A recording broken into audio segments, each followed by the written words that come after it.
Dans le monde de Demon Slayer, Yoriichi est connu comme le plus grand épéiste vivant, ayant donné naissance au souffle du soleil et étant le plus puissant de l'univers. D'un autre côté, Michikatsu, son frère, plus tard connu sous le nom de Kokushibo, est considéré comme l'un des démons les plus maléfiques qui soient, ayant créé le souffle de la lune. Imaginons un monde où ils renaîtraient tous les deux avec tous leurs souvenirs intacts. Ils se souviennent de toutes les épreuves qu'ils ont traversées, de toutes les tragédies qui les ont frappés, et, surtout, ils se souviennent de ce que l'avenir leur réserve. Dans cette vidéo, imaginons un monde théorique où Yoriichi et Michikatsu renaissent avec leurs souvenirs intacts, et explorons comment ce changement impacterait tout l'univers de Demon Slayer. Comment leur enfance changerait-elle?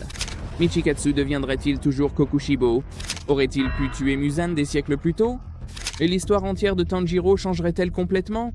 Plongeons dans le vif du sujet. Commençons par le début, lorsque les frères jumeaux naissent dans le clan Tsugikuni pendant l'ère Sengoku.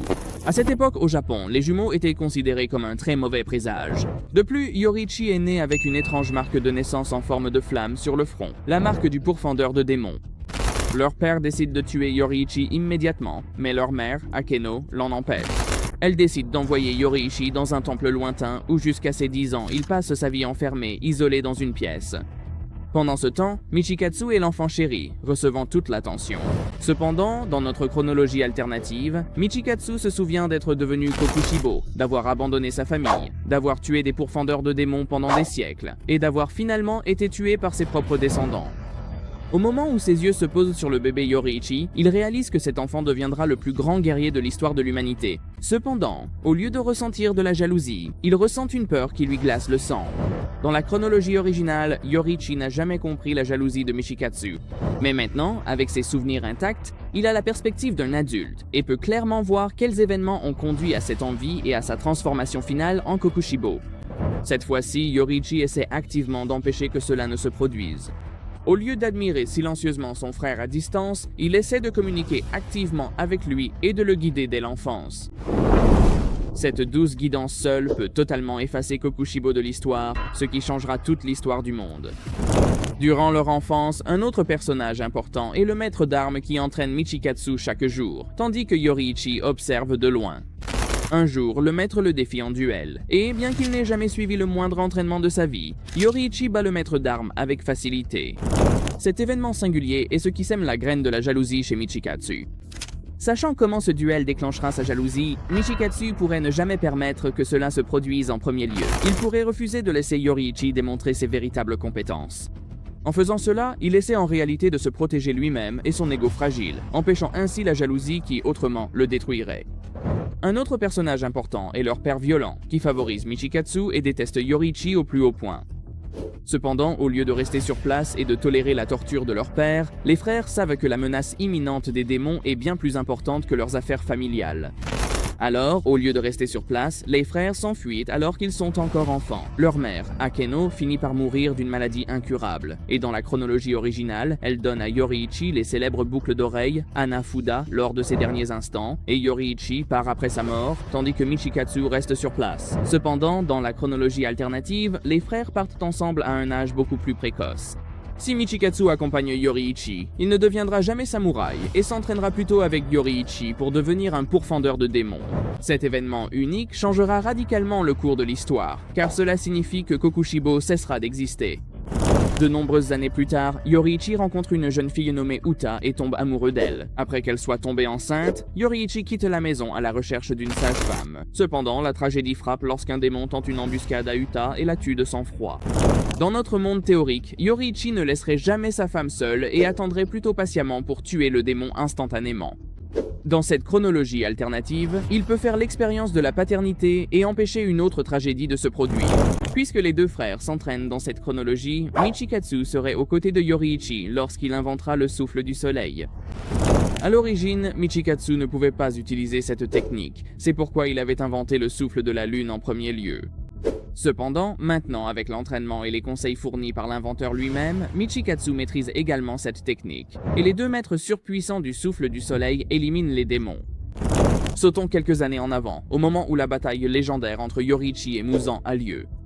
Muzan échappe de justesse à la mort en se divisant en milliers de morceaux. Cependant, Yoriichi est désormais conscient de cette tactique et s'y attendait. Il pourrait utiliser plusieurs stratégies cette fois-ci pour s'assurer que Muzan ne puisse pas s'échapper. Par exemple, il pourrait avoir plusieurs épéistes entraînés prêts à intercepter les morceaux. Il pourrait piéger Muzan dans la lumière du soleil ou même l'emprisonner en utilisant une technique de scellement. Le résultat de ce duel épique est la mort de Muzan, ce qui signifie essentiellement que l'histoire emblématique de Tanjiro n'a jamais lieu. Dans ce monde théorique, même si les frères sont proches, Michikatsu porte toujours la culpabilité d'être devenu Kokushibo dans sa vie passée. Il se souvient très bien des choses horribles qu'il a faites des innocents et sait que Muzan est responsable de ces atrocités. Par conséquent, Michikatsu pourrait se lancer dans une mission en solitaire pour se racheter en se débarrassant de Muzan. Cela pourrait créer un arc alternatif intense où Michikatsu combat Muzan bien avant que Yoriichi ne le rencontre. Et s'il perd, l'histoire pourrait se répéter et Kokushibo pourrait naître à nouveau.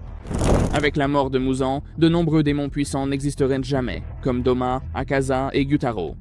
Toute la hiérarchie des lunes supérieures disparaît également. Si Muzan meurt plus tôt, cependant, quelque chose d'inattendu pourrait se produire. Un autre démon essaierait certainement de prendre sa place. Par exemple, un démon puissant comme Doma pourrait essayer de devenir le nouveau roi des démons. Cela créerait un tout nouveau méchant final. Parlons maintenant des théories potentielles impliquant Tanjiro dans notre monde théorique. Dans la chronologie originale, Yoriichi rencontre Sumiyoshi, l'ancêtre de Tanjiro. Il lui montre les mouvements du souffle du soleil, et ces mouvements deviennent plus tard le Hinokami Kagura, transmis dans la lignée de la famille Kamado, et des siècles plus tard, Tanjiro en hérite. Cependant, si Yoriichi bat Muzan plus tôt, la famille de Tanjiro n'est jamais massacrée.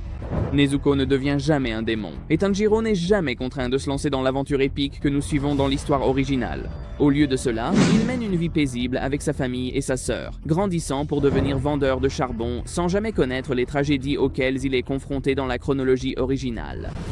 De plus, Yoriichi vit beaucoup plus longtemps dans cette réalité alternative. Puisqu'il survit plus longtemps, il cherche quelqu'un qui puisse hériter directement de la technique du souffle du soleil.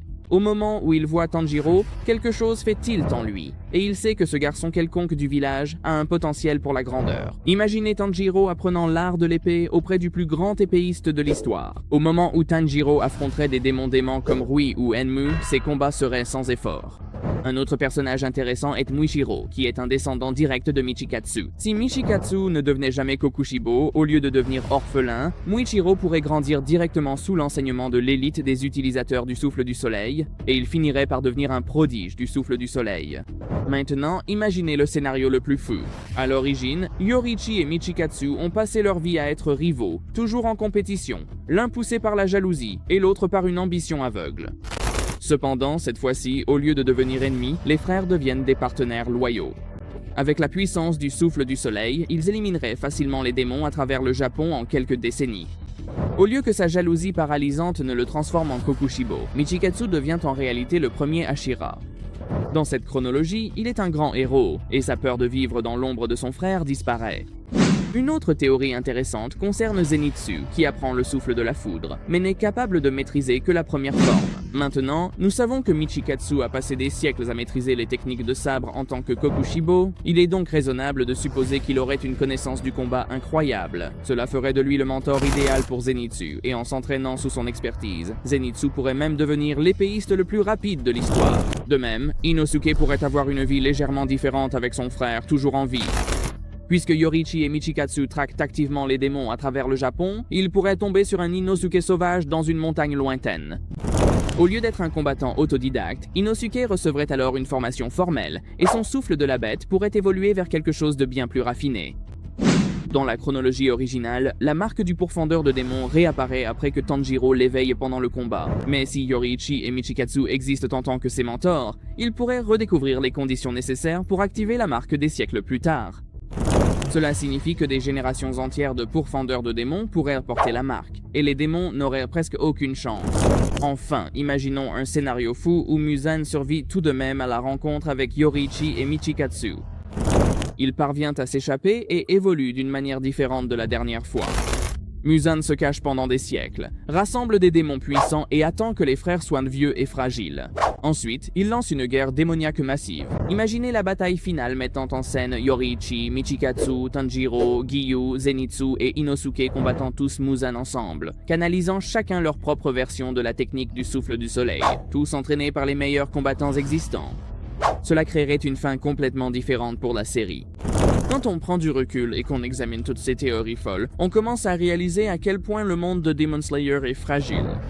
Une grande partie de l'histoire découle directement d'événements tragiques, la jalousie d'un frère, un roi des démons qui échappe à la mort, et une famille au mauvais endroit au mauvais moment. Mais si Yoriichi et Michikatsu renaissaient avec les souvenirs de leur vie passée, toute la chronologie changerait, et de nombreuses tragédies seraient totalement évitées. Si vous souhaitez découvrir d'autres théories folles comme celle-ci, assurez-vous de cliquer sur le lien à l'écran. Allez-y, cliquez dessus.